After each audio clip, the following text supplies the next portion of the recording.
정부가 집값을 잡기 위해서 다주택자가 집을 가졌을 때 내는 보유세 그리고 집을 팔 때 내는 양도세를 모두 높인다는 방침을 보이고 있습니다.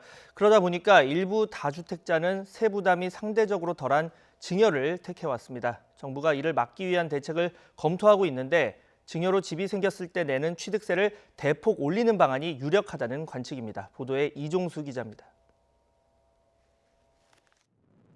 한국감정원에 따르면 지난 5월 전국 아파트 증여는 6,547건으로 지난해 7월을 빼고는 통계가 시작된 2006년 이후 월별로 가장 많았습니다. 지난달 말까지인 다주택자 양도세 중과 유예 기간에 주택을 팔기보다 증여를 했을 것이란 분석입니다. 앞서 2017년 파리 대책 발표 직후인 9월에는 전국 아파트 증여가 1년 전보다 49.3% 늘었고 2018년 9.13 대책이 나온 뒤 10월에는 54.1% 느는 등 정부의 굵직한 부동산 정책 발표 직후 아파트 증여 급증 현상이 반복됐습니다. 이번에도 7.10 대책으로 다주택자들이 증여로 몰릴 수 있다는 지적이 나오면서 정부는 대책을 검토하고 있습니다.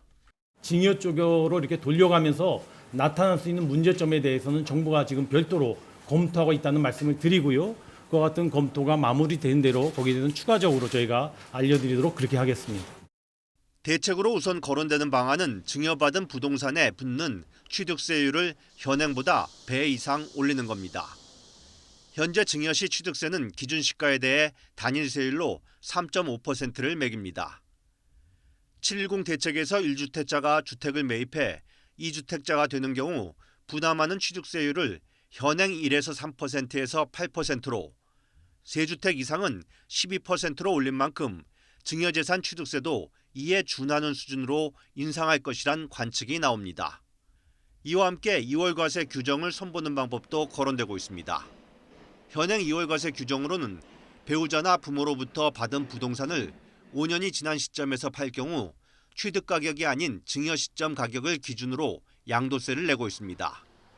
아파트 한 채를 7억에 장만해 시가 10억일 때 증여하고 이를 6년 후에 12억에 매도하면 5년이 지났기 때문에 2억만큼의 양도 차익이 발생합니다.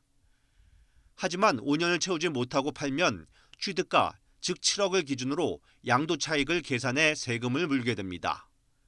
정부 관계자는 2월 과세 적용 기간을 현행 5년보다 늘리면 부동산을 증여받은 뒤 더 많은 시간을 기다려야 하기 때문에 다주택자가 집을 증여하는 일이 줄어들 것으로 보고 있습니다. YTN 이종수입니다.